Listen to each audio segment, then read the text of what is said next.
All right, everybody. We are top of the hour now, and we've given 5 minutes for others to join. And whoever comes after now can meet us where we are.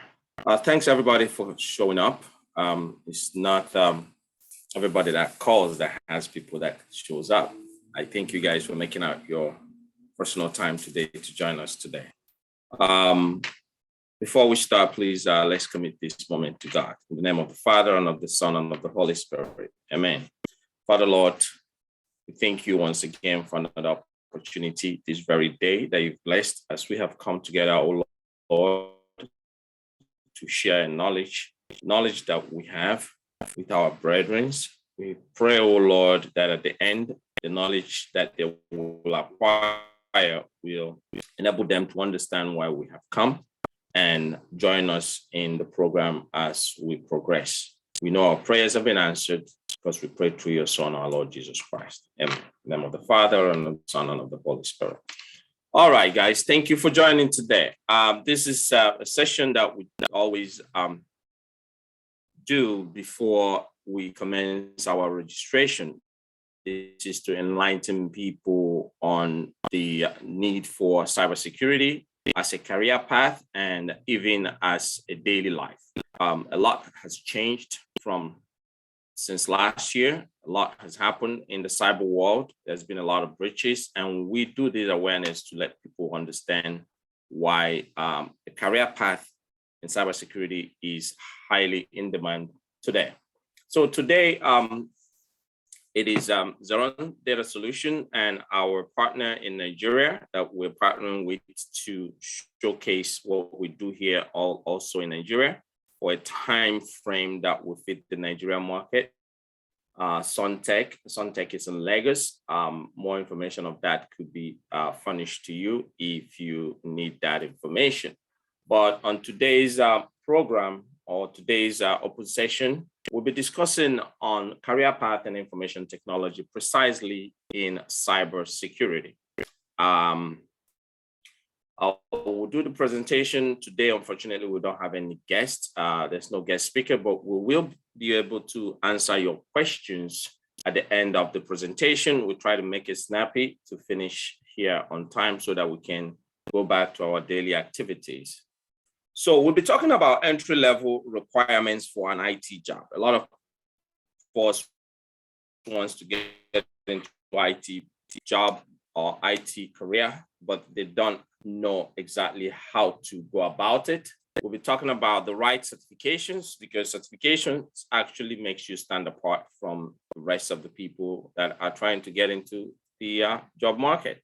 You have to we also discuss about why you are already a cybersecurity analyst. All of us, we analyze things before we embark on it. There are things that we do every day that pertains to cybersecurity, and we will point those things out today. We'll also talk about secured software development life cycle, of which there's been a lot of software development individuals in our midst. And it's not just developing software, you have to develop secured software to reduce the attack surface that cybercriminals use to gain access to our personal assets. So talking about entry level in the IT job, the global landscape of corporate organizations has been so threatened by data breaches that the importance of securing our information and information system has increased exponentially. The security posture of organization have been continually assessed for vulnerabilities that can be exploited by threats from cybercriminals, and building a cyber resilience IT structure is very eminent. With the COVID-19, please mute yourself. Please mute yourself.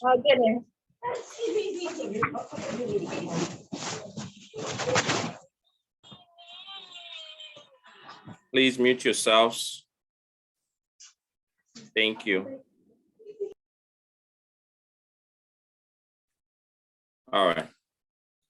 So with the pandemic of COVID-19 that has been ravaging the world, the need for us to work from home was hurriedly embarked on. And we all know what a lot of companies are suffering now because they didn't take the time to harden their systems or create a good secured channel for their workers to do remote working from home. So the entry-level requirement for IT, people always think that you have to have a bachelor's degree in information technology or computer science or software development or any of these course related to computer computer is a prerequisite to an IT career. But the truth is you don't need to have a computer-related degree or even a degree at all to forge a career path in IT or cybersecurity. The two basic skills that is required to pursue a career in IT are you have to be analytical and you have to be tech savvy. And most of us are already tech savvy without even knowing it. Are you the one that friends always come to find a better understanding of a complex task? Do you find yourself mediating between people and finding solutions to their issues? Do people ask you questions about their iPhones, iPad, Android, Windows, and you always have an answer or direct them on the right path to a solution? All these things are analytical ability and tech savvy abilities, and you can harness this to be in the IT world. I can use myself as an example. I studied fine and applied art. I never knew that I would ever be in an IT field. But you find out that all that you've learned in life has equipped you to be an IT engineer or to pursue a career path in information technology.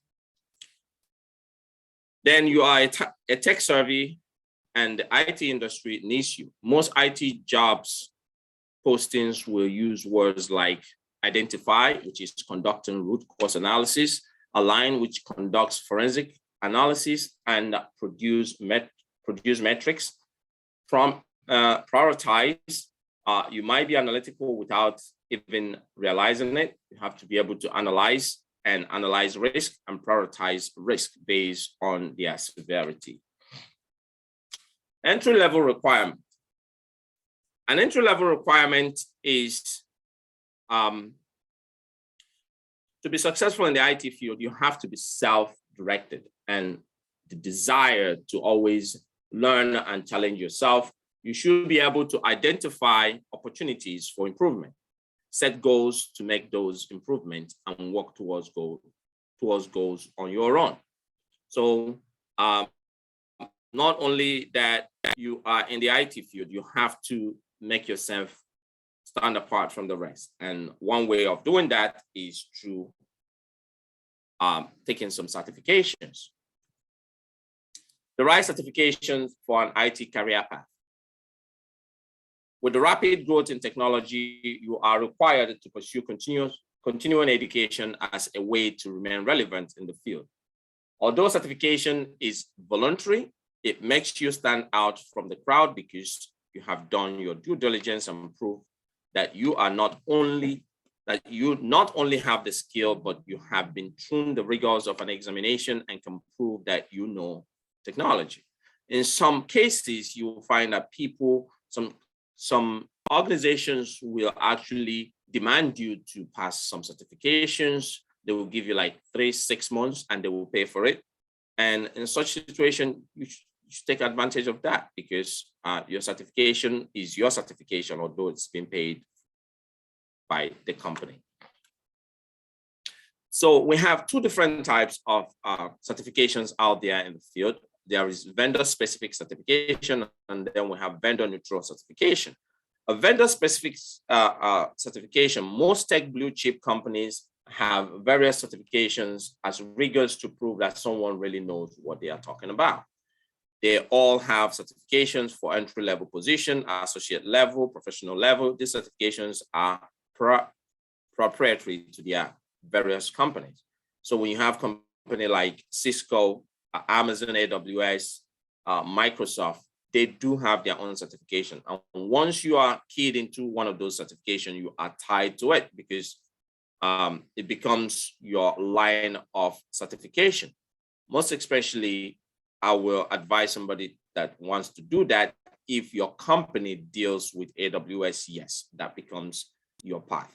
If you work for a company that deals with Azure or Cisco, and their network is built on any of these, then you can pursue career path on that, or certification path on one of those, or both, depending on what you're doing for them. But if you are pursuing an entry-level position, there are vendor neutral certifications. Okay, Microsoft certification will test your knowledge of Microsoft products like the Azure Cloud Computing, Windows servers, Windows Desktop. Cisco will test you on Cisco routers, switches, servers, and their technology. Amazon will test your knowledge on AWS cloud platforms.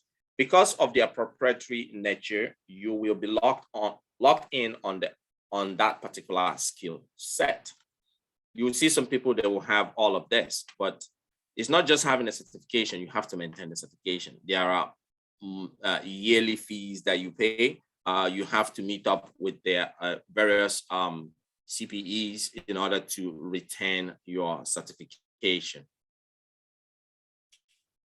So there are non-profit organizations that organize world-class technology certifications that are not vendor specific, rather on the general knowledge of a particular technology subject or in an area. So some of these certifications are being organized not by the blue chip companies, not by the technology companies, but non-profit organizations that have come together to set these certifications up to enable you to have a more versed knowledge of the industry instead of being very specific to one particular technology.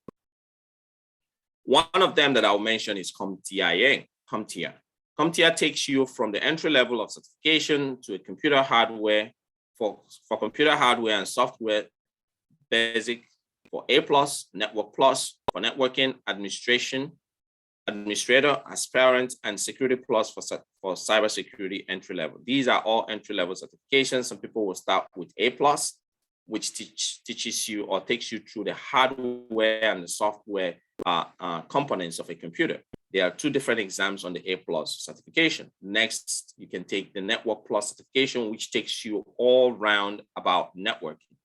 This goes beyond just Cisco. When Cisco takes you through their CCNA, they're taking you through their switching and routing. Network Plus takes you on everything switching, everything routing, everything networking. And their Security Plus certification is also very vast for entry-level positions. The International Information System Security Certification Consortium, which in a short form pronounced as ISC Square, formed in 1989, is a non-profit organization that has been described as the world's largest IT security organization. The most widely known certification offered by ISC Squared is the Certified Information System Security Professional, CISSP certification. And they have other certifications that you can start with an entry-level position. They have the Certified Authorized Professional, Certified Cloud Security Professional, System Security Certified Practitioner, Certified Secure Security Life Professional, Healthcare Information Security and Privacy Practitioner, and Certified Information System Security Professional. These are at different levels. The highest of them is the CISSP, of which is the synonym of them all.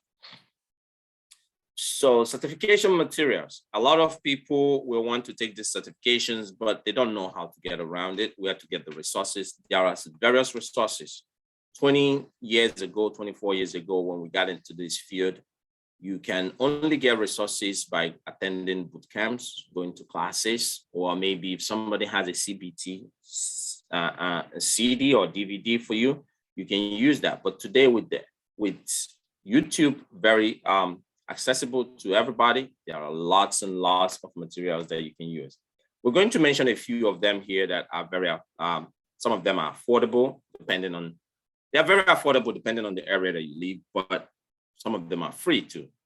There are tons and tons of materials that you can that can aid you step by step in preparing for any of these certifications. Most are free on YouTube and some are just cheap with their regular and frequent sales. Some are geared towards individuals, also organization evaluation and skill development. As of December of 2016, LinkedIn, a professional social media company, became one of Microsoft Corporation. They also acquired Lynda.com, a very popular video tutorial company, and have since integrated it into LinkedIn as LinkedIn Learning. LinkedIn has a free basic service, which does not include LinkedIn Learning. But LinkedIn Premium service comes with the LinkedIn Learning. It starts with a 30-day free service to a $19.99 a month payment, which totals to $240 a year. I have seen some people that will register for the 30 days. They will set up a reminder to remind them after 30 days. And if there's a course that they want to go through, they will go through it. And hey, people do a lot of things in order to not pay the $30, but paying the $30 will give you access, continuous access, or paying the $240 a year will give you continuous access to the resources that are in LinkedIn Learning. The reason why I like LinkedIn Learning is if you have a LinkedIn membership, as you take those courses, they show up on your profile. People know that you are educating yourself. Recruiters will see how far that you're going in bettering yourself. So all those things comes together to aid you in getting a job. And LinkedIn is a very good platform for recruiters to search for prospects, job prospects.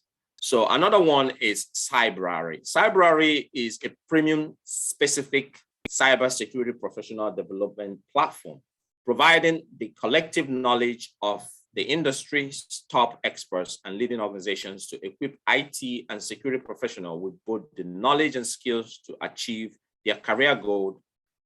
It has a free basic subscription course and an upgrade for a Cyberary Insider Pro at the cost of $24 a month, billed yearly at $288.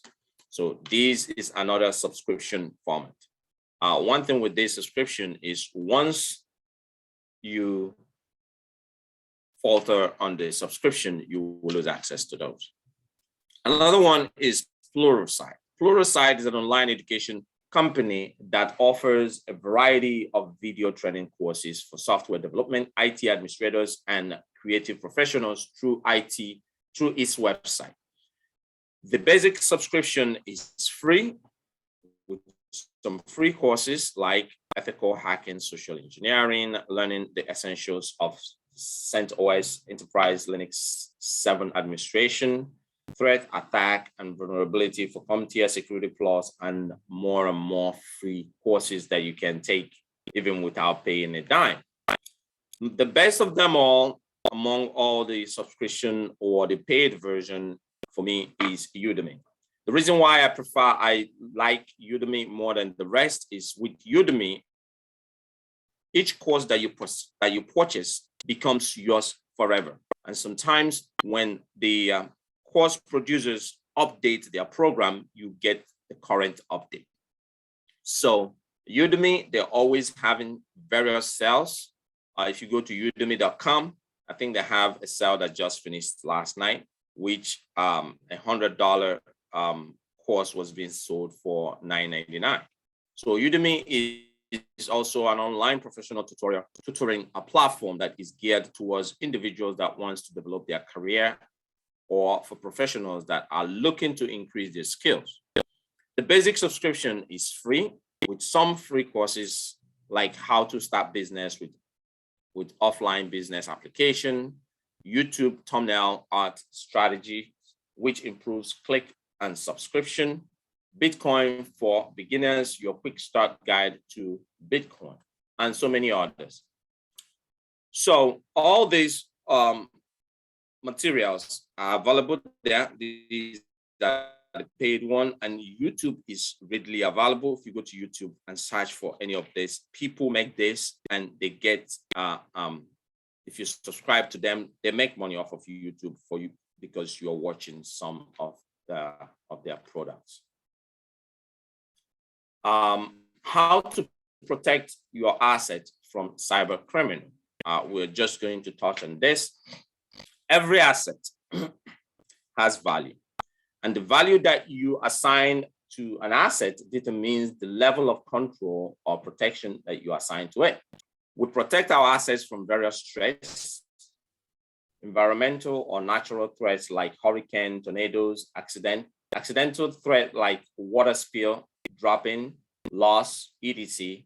We also have man-made threats like virus attack, identity theft, physical destruction, and more. Your asset is only vulnerable to these threats if you have an existing vulnerability that has an existing exploit. Let me use our handheld device, our cell phone, as an example. The value of your cell phone, the physical value of your cell phone, and the value of your cell phone with the data in it are different. You can lose your cell phone and not worry about it, but when you remember about your banking information that's on it, the pictures that you have on it, and all personal information, that actually makes the value of that asset much higher. So in cybersecurity, what we do every day is to mitigate risk. And risk can only occur when an asset has vulnerability and a threat. When you have vulnerability that exists, which you can control the vulnerability that exists within your own environment. If that vulnerability is not mitigated and an exploit is developed by an adversary or cyber criminal to exploit that particular vulnerability, then you have a risk. If a vulnerability exists without any threats or exploits that exist, then it's not a risk, okay? So in the field of cybersecurity, just like you will build a house and put a fence on it, put a metal door on it, put a burglary proof on it, all those things it doesn't mean that a thief that wants to visit you is not going to come, but you are reducing the impact that it will have on you if something like that happens. Putting a bump guard on your phone does not mean that if it drops in certain way that it will not crack your screen, but you're trying to reduce how much of an impact that will happen if it eventually occurs. So that's what we do in cybersecurity. You not only put screen guard, you put bumper guard, you put all sorts of things. Here we also go about putting insurance on it. In case if any of these happen, you just have to pay deductible and have your phone replaced. So in risk management, risk equals vulnerability plus threat, which is exploit. With risk management, we can reduce risk to a manageable state through risk mitigation, risk transfer, risk acceptance, or risk avoidance. Remember, we cannot entirely eliminate risk. If somebody tells you that this business is risk-free, they're lying to you. There is always a residual risk when you mitigate risks. So that residual risk is an acceptable risk of which companies accept. We cannot eliminate this. This becomes our security posture. Okay? Reduce risk to an acceptable level, and that becomes our organizational or individual security appetite. Let's talk about various forms of risk mitigation. Do you own a piece of land and you have fenced it with a gate? That is risk mitigation to stop land encroachment or property reselling. That is how you have mitigated that. Do you have a car, a cell phone, and you have insurance on it? That is risk transfer because you have transferred the cost of replacing that asset to a third party. So we do this every day. We have insurance. We put insurance in our car, we put insurance on our phone. That is risk transfer because you cannot take in the loss of such an asset, you let someone else absorb those loss by paying a premium to that person monthly, yearly, depending on their agreement. Another one is risk avoidance. Have you considered traveling overseas, but because of the security situation, you decided not to? That is risk avoidance. You're trying to embark on a business. You saw that maybe there's someone else that is starting the same business in the same street with you. You decide not to do it. That is risk avoidance because of the risk of taking such a trip outweighs the benefits. The risk of starting that business in the same block with the same person, with the that the person is starting their own business, can actually affect your profit margin. So you decide not to start the business, maybe move it somewhere else. You have avoided that risk. Okay. So we've talked about risk transfer, risk mitigation. Another one is risk acceptance. You can accept the risk. Risk acceptance is when you decide that against all odds, I'm still going to open that business. Against all odds, I'm still going to travel. You have accepted the risk and you are taking it. So you are already a security analyst. We all are security analysts because we analyze securities in various ways. All these mitigations, risk mitigations that I have mentioned, we have in one way or the other analyzed the security that's involved in it and taking a different decision on it. Just putting a screen guard on your cell phone, wearing seatbelt, putting a password, fingerprint, facial recognition, enabling a two-factor authentication on your online banking, WhatsApp, and so on, you are a security analyst. You are a security analyst by nature. You just have to start making money by applying the same skills in a cybersecurity career. Now, let's talk about software development, because the software that we use every day has become the attack surface for cybercriminals, okay?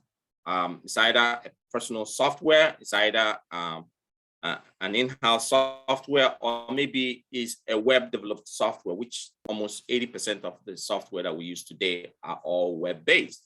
So how do you follow the software development lifecycle or the secured software development lifecycle? These are different processes that we have to follow as we develop software that are secured.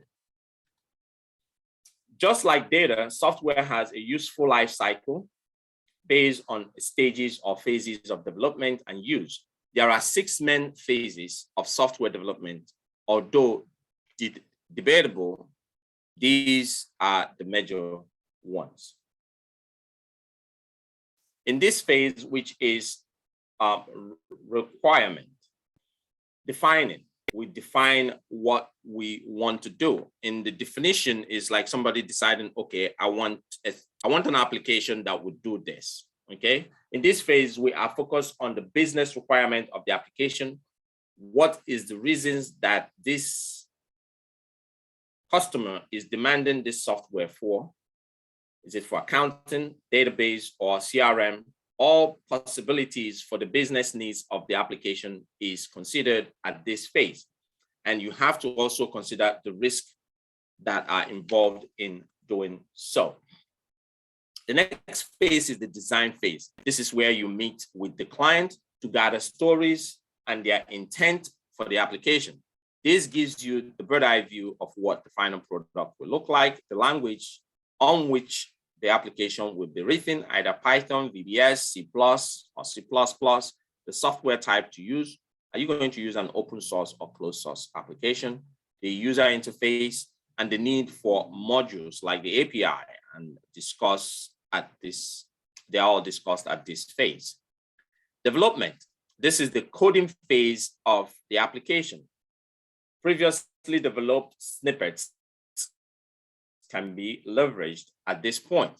These individual snippets can be tested for bugs and interface connectivity to other modules for a final application. So this is where we analyze the tools that we have gathered for the design, making sure that they are not vulnerable. There are vulnerabilities that exist on them. Are there patches that exist that we can apply before we start using them? Has there been an upgrade on this application? If there are an upgrade on the applications already, use the upgraded versions and not the old versions. These are things that we consider. Testing.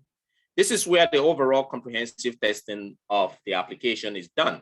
The two major testings are functional testing and security testing. You test whether the system is or the application is doing what it's designed to do, and then what are the security measures that you have applied in order not to leave vulnerabilities that can be exploited by criminals. So penetration and vulnerability testing are employed to test the software from a misuse perspective. Other testing techniques are static software application testing, dynamic software application testing. These are done in two different stages of the testing phase of the software development life cycle. This is also the stage we see better versions of an application before the final release. So some of us have used beta versions of applications. If you have used a Microsoft beta or an application that is better release, that is a testing phase. They are gathering information from your usage and using it to better the software before the final release is done. Secure operation or release maintenance. At this phase, the software is out for the customers to use, but there is the continuous maintenance of the application that prompts for version release, security patches, regression testing, and various updates and enhancements. So when you get updates that flux into your cell phones, periodically you get updates that's required. Either your iOS or your Android, or even the applications that are running on it, they periodically maintain those. That is on the secure operation or release and maintenance phase. And it has to be done properly. Sometimes you will see Microsoft will release a Windows update. And once it is released, they will, if it is affecting other applications or other parts of the operating system that is not required, they do what they call regression. So regression test is to make sure, before they release it, the regression test is to make sure that that release is not going to affect already functional modules that are in the operating system. That's what the regression test does. So by the time at the end of this application, you have to dispose of them. At this phase, the developer either wants to release a new version of the application and will want to terminate the support for an older version. That's why we don't see Windows 98 anymore. That's why we don't see Windows NT 4.0 anymore, because as at the point, the vulnerabilities that exist on them, they cannot continue to maintain them. They have written new applications with new formats that needs to be released in the market. And in order to curb the need for people to use the old version, which they might not or will not maintain anymore, they will dispose of them. Or they have gone out of business and are no longer available to mitigate vulnerabilities that have been discovered. Maybe the customer is switching to a different vendor or has to let go of their previous. Most web, okay, now we'll come to software as a service. A lot of us use a Microsoft O365. Some of us use applications that you have to subscribe to monthly. Most web and cloud applications, software as a service applications are often be updated in place. So when you have a software as a service, just like we use our app, they are periodically updated on our system continually and may stay in operation and maintenance phase for a long time. Example is the O365 and Adobe CC. Now let's talk about a worldwide platform that we use their framework to maintain security in our assets. One of them is the ISO IEC 27034-1. It talks about the standard for secure application development. So if you're a software developer, you need to understand what this framework is talking about. It defines the approach for tracking security control used in any application. It introduces definitive concept, principles, and processes involved in secure application development. It talks about organizational normative framework and application normative framework. This is a very in-depth part of software development, of which, if you go into it, it talks about a parent and a child. When you talk about an organizational normative framework, it talks about a framework that governs the entire organization. Let's say you have 3 different companies, you have one ONF, and each application will have their particular ANF, which is the application normative framework. Let's talk about various frameworks that you might find. Most of us, if you live in the European countries or Nigeria, you will find the GDPR. PCI DSS is a worldwide framework that is used for credit card, that is used by credit card processing companies. So all the POSs that exist in Nigeria, or all the bankings that exist in Nigeria, and you are doing, if you have a card that has a Visa, if you have a card that has a MasterCard, or any of those cards, you have to be PCI DSS compliant. And then if you live in Nigeria, you need to be NDPR compliant, and it applies to Nigeria and the cyberspace.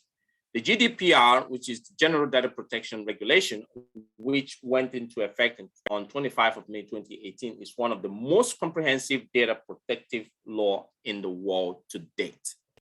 The National Information Technology Development Agency, NITDA, released the NDPR on 25th of January 2019, and it is strongly influenced by the GDPR for the European Union, with several articles containing very similar and identical phrases. Both the GDPR and NDPR provides for data controllers and data processors, which are referred to as data administrators under the NDPR, for definition of data breaches, for accountability requirement, and for rights to erasure. Rights to erasure. Do you know that you have the right to call a company and tell them to erase all your data from their database as an NDPR covered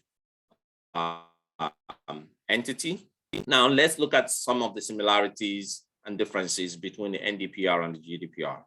In GDPR, depending on the violation, the penalty may be up to either 2% of the global annual turnover or 10 million pounds, whichever is higher, or 4% of global annual turnover, or 20 million pounds, whichever is higher.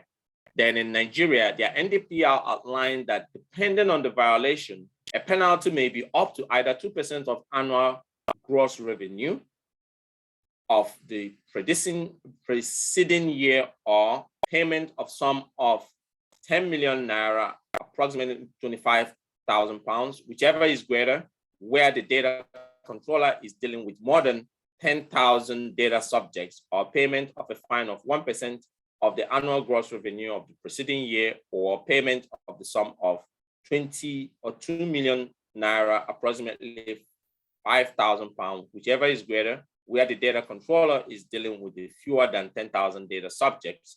The NDPR does not explicitly outline with NITDA much considered when applying an administration sanction. So this is just a few facts about the NDPR and the GDPR. And a lot of Nigerian companies, most especially banking institutions, are now gearing up to make sure that they align with this framework as it pertains to NDPR. Because if they're doing business with GDPR companies, GDPR European companies, as long as you have one EU citizen in your database, you are bound by the GDPR. Quick facts about information analysts. Bank and financial institutions, as well as other types of corporations, will need to increase their information security capacity in the face of the growing cybersecurity threat. In addition, as the healthcare industry expands its use of electronic media records, ensuring patients' privacy and protecting personal data are becoming more important. More information and security analysts are likely to be needed to create this safeguard that will satisfy patient concerns. we all know the Biden administration has taken cybersecurity as its way to create job opportunities. I'll point those out by the time I'm done. Employment of information security analysts is projected to grow 25% in computer system design and related services from 2019 to 2029. The increased adoption of cloud services by small and medium-sized businesses and a rise in cybersecurity threat will create demand for managed security services providers in these industries. These are different career paths that are available in cybersecurity. You can either be a cybersecurity analyst, an IT cybersecurity assessor, cybersecurity consultant. You can be a pen tester, which is an ethical hacker, an incident response analyst, cybersecurity architecture, please. Digital forensic analyst, cybersecurity engineer, and cybersecurity administrator. All these are different career paths. Development, job responsibilities for cybersecurity analysts, development of identity and access management, threat hunting and incident analysis, business impact analysis and disaster recovery planning, risk and asset inventory and management. Please mute yourself. Please mute yourself. And development of organization security policy standard, procedures, guidelines, and baselines. This is a document that shows the median for the wages, the information, the wages for information for finance is $106,000, computer dollars, management and computer and companies and enterprise, this and administration, but the information you can see how much that is. And the total of all occupation is this. Talk about information security analyst, you're talking about $1,000 and above. On cybersecurity training and mentorship, our program is an 8-week. Now we extended it to 12 weeks because we have included a lot more things to it. It's a 12-week training program. You become a life member if you join and finish your program and finish all your fees. There's no obligation. Interview preparation will help for interviews and for the Nigerian version of which I'm going to discuss more about. But here are interested. So who's bringing you this? This is brought to you by ZerONE Solutions, cybersecurity training and mentorship program company. We're also a cybersecurity consulting company. We affiliate with Suntech Training company in Nigeria. It's in Lagos. We affiliate with them, and we do also deliver cybersecurity training through them. You can visit us on any of our social media handles.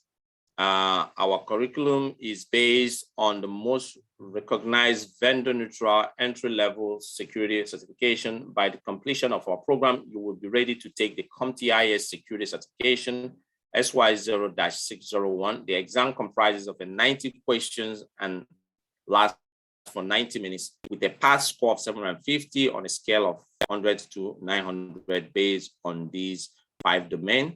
So by the time you're done, you will learn attack, threat, and vulnerability, architecture and design,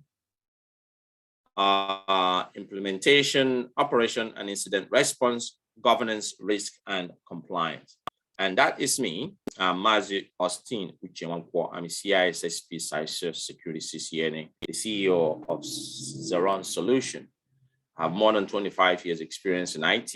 I've worked with small, medium, and large enterprise at various capacity. My depth of knowledge in information technology spans across various organizations and industry. I currently work as a cybersecurity analyst with one of the biggest hospitals here in New Jersey. I am a consultant with other companies. I'm the CEO of ZerONE Solutions, an IT training, mentorship, career placement company.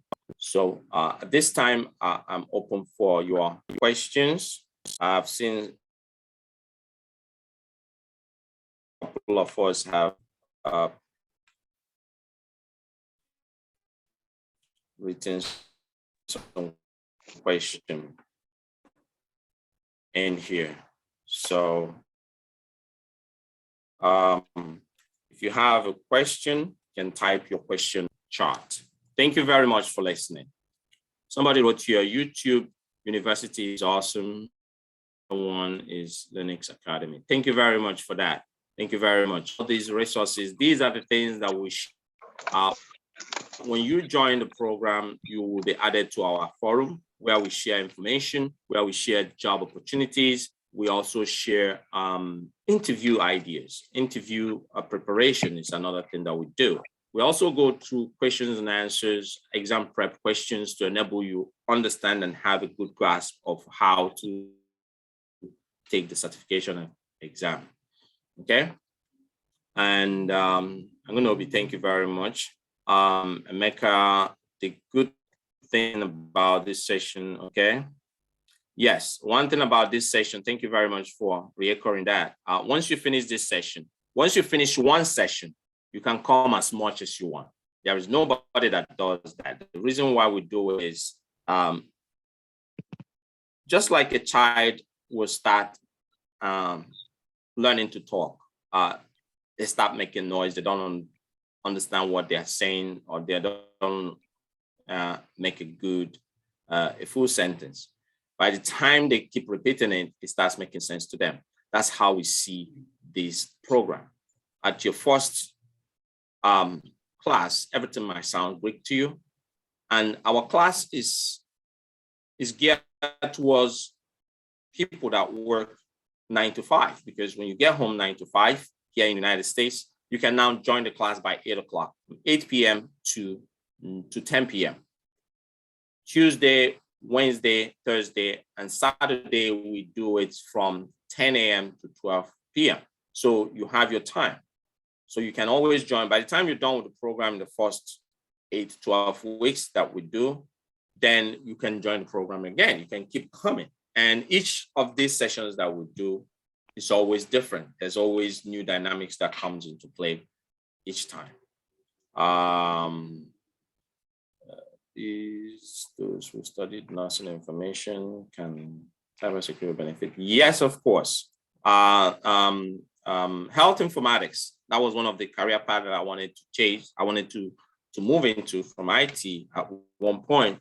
But one thing somebody told me, gave me an insight about health informatics, is that if you come to a hospital, big hospital, you will have one health, or at least the most 2 health informatics.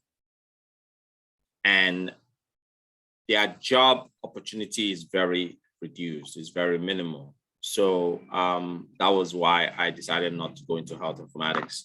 But it's a very good career path. If you want to pursue it, then it's something that you want to do, that's okay. But cybersecurity, you come to a cybersecurity team in an organization, you have, depending on the size of the organization, you have 3, 4, 5 different people. And there's a lot of jobs that are coming out every day. All right, let me not take your time as you ask your questions. If you have any question, please ask. I'm open to answer any question. Yeah, my question. Hello. Go ahead, Michael. Thank you. Yeah, my question is, in the real job, did you guys teach about what we expected in the real world? Yes, everything that we go through in our class are real world information, because I work in the real world. So I can only bring to you what exists in the real world. And we have people that have already graduated and gotten jobs. They also become mentors in our program, and they bring their firsthand information in the class. We do organize, as the class goes, you are encouraged to build your virtual lab. because you need to have a hands-on of what we talk about. There are some programs that you can go to learn things like pen testing, ethical hacking, either to be on the blue team or the red team, depends on which one. All these things are part of the basic curriculum of Security Plus. But when you get the job, we give you a vast knowledge that will enable you to get your foot on the door. Now, you can be hired at a place where you now become a forensic analyst. You can be hired at a place where you become a pen tester, or you can decide, you know what, pen testing is what I want to do, and you can then advance yourself on it. But before then, you need to understand what a malware is. You need to understand the difference between social engineering and the difference between a worm and a virus. You need to understand all these basic things so that in a conversation, in a meeting, you'll be able to have make an input. You'll be able to bring an educated idea in a meeting in an office. So yes, what we go through, the rigors of our curriculum takes you through the Security Plus certification and a hands-on, of which you would do yourself. Okay, we give you what is required to build a virtual lab in your computer. Okay, I always advise people to have a good computer where you can do that. If you can't, there are some tools out there like TryHackMe. TryHackMe takes you through ethical hacking. They have the basic version that you can go through, or you can pay monthly to go the in-depth of it. Okay, and I hope that answered your question. Yeah, like an entry level position, because with the entry level position, which it might be sometimes they look for experience, and what would be the backbone of we that just want to get into the with the entry level? Okay, if I can understand, the question is, how can you prove that you have experience in an entry level position, right? Yes. Yeah. Okay. The thing is, what is experience? Experience is what you do to enhance yourself. Yeah. It can be an experience that you have gained in a professional world, it can be an experience that you have gained in your own lab. So this is where we now come in as mentors. This is where we now come in as a mentoring program to let you understand that all those things that you are doing, trying to build a virtual lab, hacking a vulnerable Windows operating system, taking a class on Udemy, taking a class on Cybersecurity, making a note on it, all those things, they are all experience. And there's a way you have to put them in your resume, and there's a way you have to answer the questions when you are posed with the questions during an interview. You cannot say that you've worked with it in an enterprise environment. There are things that you can say, look, I have done this in my life. This is what I've done. And you will drive the interview to your own understanding, or the way that you can control the interview. That is what we teach you. Okay, you don't really have to answer a question directly saying that I have worked with this so and so place, and then you start making mistakes. But if you have done it in your lab, you can say, I have not done it here, but this is what I know, and this is what I have done. And this is how I did it, and this was the outcome. At least they know. Anybody that is interviewing you know. Most interviewers wants to know. They know that everything that you ask these days, there's no question you asked today that has not been answered. All of us use Google. The CEO, everybody uses Google to find their question, to find an answer to any question. You can be given a router to configure, and you don't know how to configure it. Look for a video, or look for an article on it. By the time you come the next day, you are telling them how you configured it, and now you're teaching people. Okay, so experience it can be an in-house experience, and it can also be a professional experience. Thank you for that question. Okay. Any other question, please? There's another thing that I would like us to understand about the America, especially those that live here in the United States. Every president has always found a way to create job opportunities. They have always found their niche to create job opportunities. I'm going to give an example of the president in the past, the one that I met, and then the current one. President Eisenhower was a war veteran from World War II.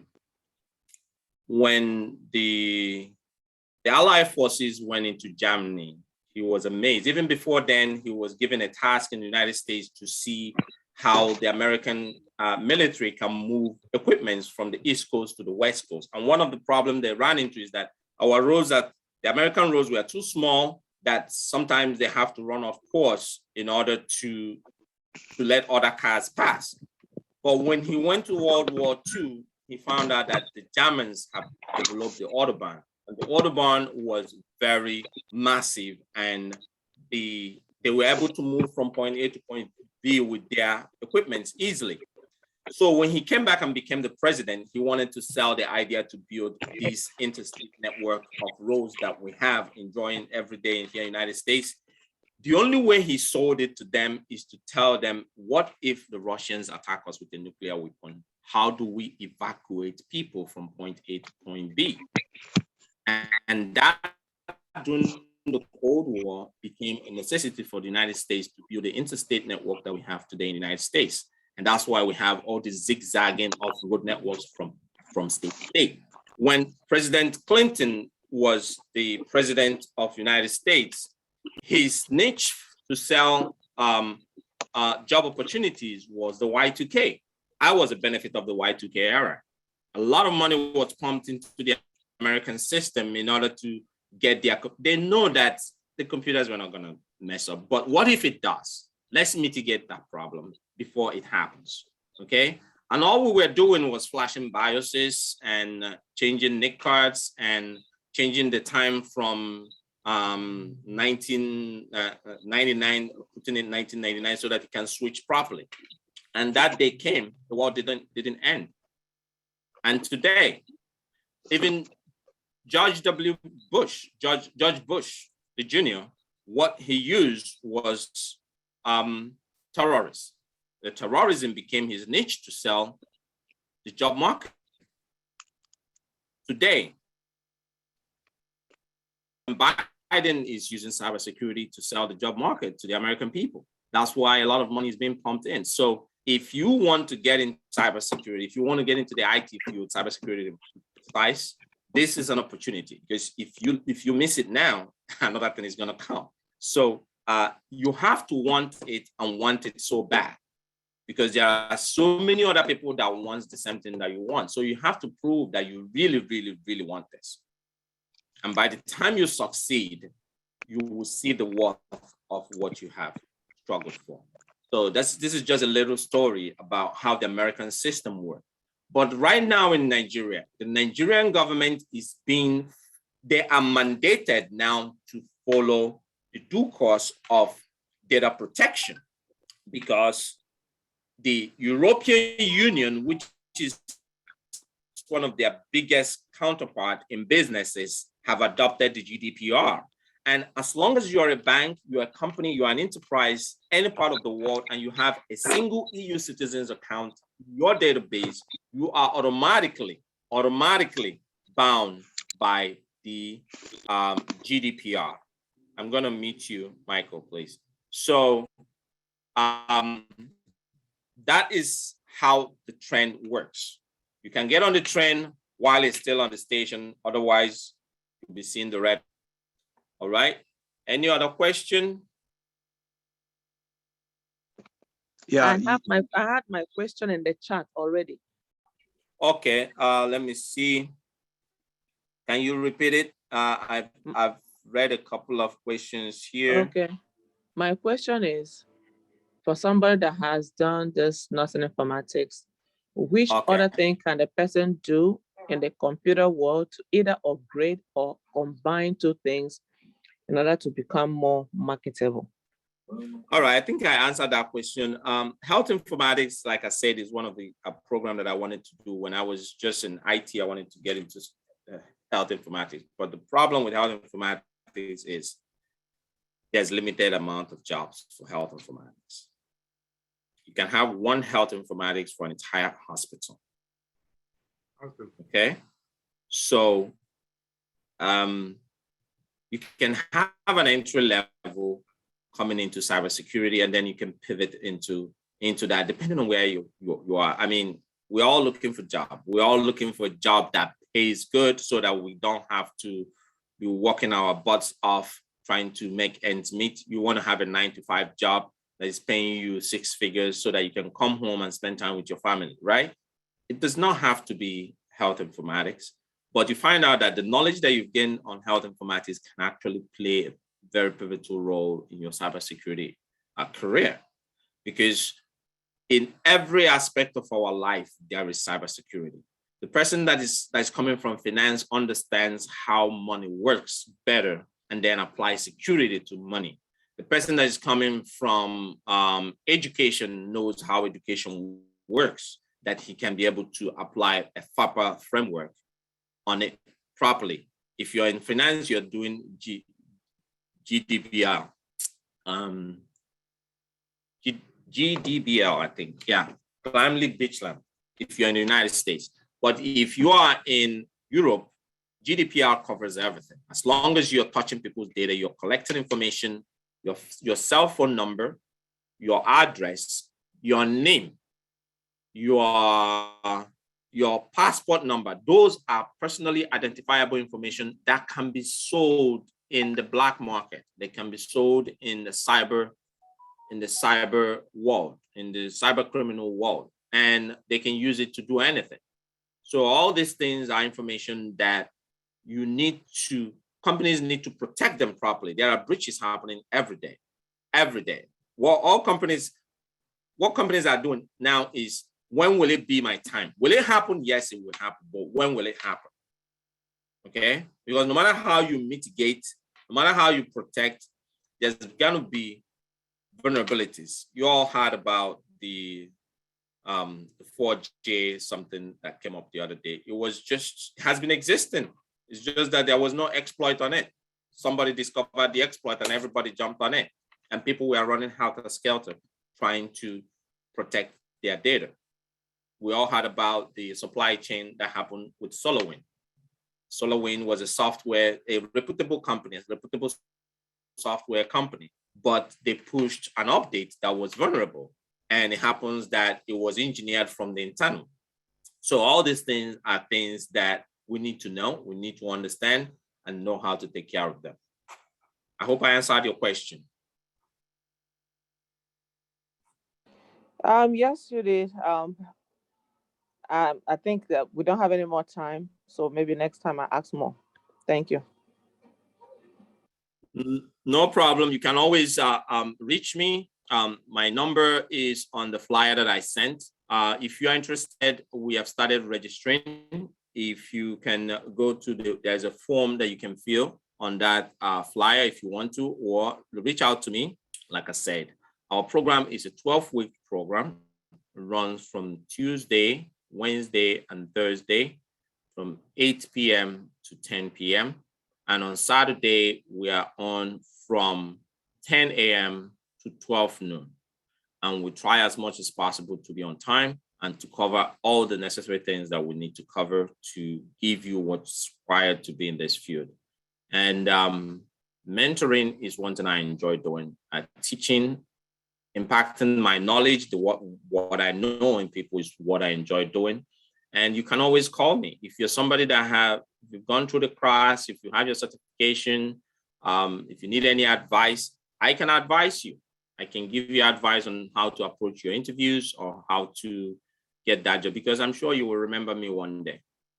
Okay? You will talk to people about how you came to ZerONE Solutions and they were able to give you information on what to do. Like I said, you have to be hungry. Okay? Thank you. Does anybody have any other question? Thank you very much. Any other question? We're on top of the hour. It's an hour program. Sometimes we stretch it depending on how much question that we get. So what is the start date of the class? All right. We start taking notes. We start taking our application right from now. The first session will start on Saturday next week. By next week, we will start the first the first class. We use a whole week for people who are interested to call. And then again, our payment, we have a commitment fee of $500 that you can pay, and then you can pay installments on the remaining. Okay, just stretch it enough that you can finish paying it within the 12-week program. So $500 will get you on board, and then you start attending the program, getting all the materials, we will give you an interview question, a PDF on how to answer questions in an interview. We'll give you some tools on, there are some materials that we'll give you and guide you on the rest of them. You will get the slides that we use for our program at the end of each class. So you just have to make the commitment. The commitment is to make sure that you're going to come to the program and that you're going to follow up with the payment. That's $500. All right. Any other question? So how much is the entire payment? If the commitment, it said $500 commitment. So how much is the entire payment? $2,500. Oh, okay, thank you. Okay. And if you're ready to pay all of them in one shot, talk to me and we'll begin that. Oh, okay. If you're willing to pay all of them in one shot, just call me and we will waive something for you. Oh, okay, thank you. Okay. Okay. Any other question, please? Anybody has an input? So how long is the program? 12 weeks. 12 3 weeks? months. Yeah. Okay. The reason it goes up to 3 months is because of, some days we might not, because of vacation or holidays that are happening. So we cap it at 12 weeks. And after that, like I said, those that want to, I encourage everybody to keep coming, because the more you come, the more you learn. Okay. And all those things, all those things that you went through the first time will start making sense as you go.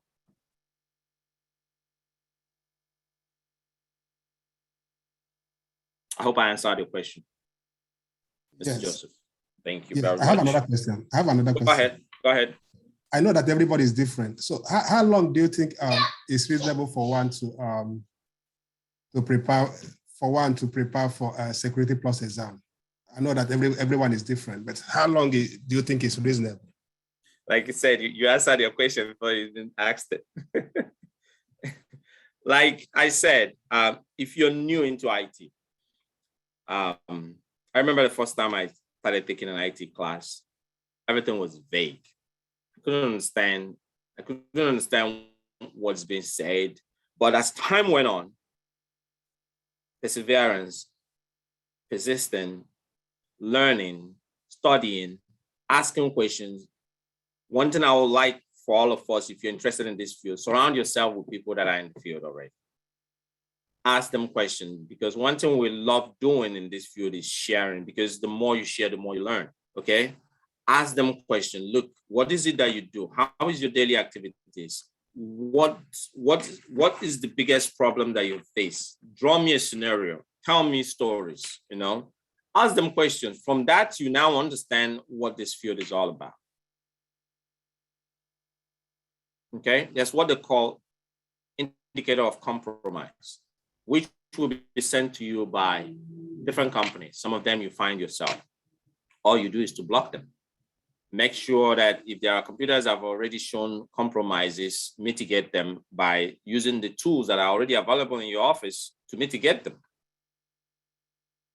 And companies would be happy to teach you how to use their tools, because it makes you strong in their tool, and you'll be able to convince your boss that this is the best tool to use, because you know it left and right, you know it up and down, you know it at the back of your hands. So it's left for you to get yourself known in something. But before then, you need to do the basic entry program to understand when somebody's talking about a virus, when they're talking about a worm, when they're talking about different things, you know exactly what they're talking about, okay? You have to be hungry, yes. Okay? You have to be hungry in this because it is ever changing. This field that we're in is always evolving. There's no stop. There's no way that you can say, oh, I've gotten my certification, let me relax. No, that certification is going to expire in 3 years. There are new technologies that are coming out. That's why they need to expire it, because they'll need to include the new technology, but they want to know, have you upgraded yourself enough to understand the new concept? We're talking about zero trust now. Everybody's talking about zero trust, and it's a marketing tool. There's nothing like zero trust. It doesn't exist, but you need to be able to explain to somebody what zero trust is, because you cannot achieve zero trust with the type of network that's currently existing in the world, unless you start building it from the ground up. Okay. Thank you for your contribution again, Jonathan. Yes, there are also a few free test banks. Not only free text banks, there are so many study groups. You know, I noticed, I saw Discord. I saw my kids using Discords. I have 3 kids, guys. I saw my kids using Discords, and I was like, man, when will this social media thing finish? I've come to realize Discord is a place, is a platform that people come together to share ideas. Look, if you're not in any of these things, any of these social medias, the main thing is, how do you use the social media? Do you go there to watch cats and dogs or naked women or something? Or do you go there to enhance knowledge? I mean, before I took my CISSP, there are so many tools on YouTube that I was on every day. Okay, if you subscribe to Spotify, even if you didn't subscribe, right now, if you're interested in cybersecurity, your podcast should be geared towards security-related podcasts. Listen to them. There's one that I started listening to recently called, it's 2 guys. I'm going to give them a shout out here. Is Security Unfiltered. Security Unfiltered. If you have Spotify or if you have any podcast platform, go to them. They talk about their experiences in the cybersecurity realm, how managers handle their workers, how you can take certifications. I mean, it's very interesting. I mean, you're driving on the road and you turn it on. These days, you know, radio is not the biggest. I'm listening to radios and they're playing ads sometimes. I'm like, is there any way I can skip this? No, you can't. But with your podcast, you are in control of what you're listening to, especially if you subscribe to it. But if you don't, then you have to wait for the ads to kick in. Okay. Discord is awesome. My 12-year-old is teaching me how to use Discord. That's a bargain with him now. So yes, it is awesome. Yes, thank you for that. I started listening to security to that security podcast recently. Yeah, Security Unfiltered. Very, very good podcast. You just turn it on and say, if you're going to get grocery, turn it on. And it's an hour podcast, but at least you can catch 15 minutes in between running for grocery or driving to work or anything. It's at your own pace. Okay. So you have to engulf yourself with things about the environment. Like you say, your interest grows where you make yourself available. If you are interested in cybersecurity, start listening to things about cybersecurity, start asking questions about cybersecurity. Make it a point of duty that every day that you have something, you've read something about cybersecurity. I mean, you can go to Google and search for malwares. You can search for article on ransomwares. I understand what a ransomware is and how it's done. Okay. Any other question? Any question? Otherwise, we'll round it up. We are 20 minutes deep into the our stopping hour, stopping time. And please, I want to thank all of you for attending. If you have any question, please, you can bring that across. My number is on the flyer. That is my personal number. You can always call me. If you are interested in the program, we will start our next session on Saturday next week. We'll start our next session. Thank you very much, Gilbert. Really appreciate your comment. We'll start our next session on Saturday next week. So if you're interested between now and then, you can do your registration. You can call me. We use Zelle. You can Zelle me. My number is my Zelle contact, and put it in there, and we'll take it from there. All right. Thank you so much, Kasarachi. Thank you so much, Shadrach. Thank you very much. It's been a long time. And I hope to see some of you, convince other people. If you're not coming this time, let other people know what we have here. The reason why I'm sharing this is I have been part of this kind of program, and it put me on this side of the world, on this side of IT, and I want to help others. I bet you go so many places and ask them about cybersecurity training and see how much that they will charge you. Go online, okay, in the DC area. Call people that are taking it, ask them how much that they're paying for it. And you know that this is a charity work kind of I'm doing here. And the reason why I'm doing it is that I think it's a time for me after 25 years experience in this field. And I have the ability to teach and instruct and convince people. This is one thing that I enjoy doing. And I'll do it until one day something else comes. But for now, this is it. All right, guys. Say thank you and have a wonderful rest of your weekend. I hope to see you guys registering, calling for registration, and picking it up from there. All right.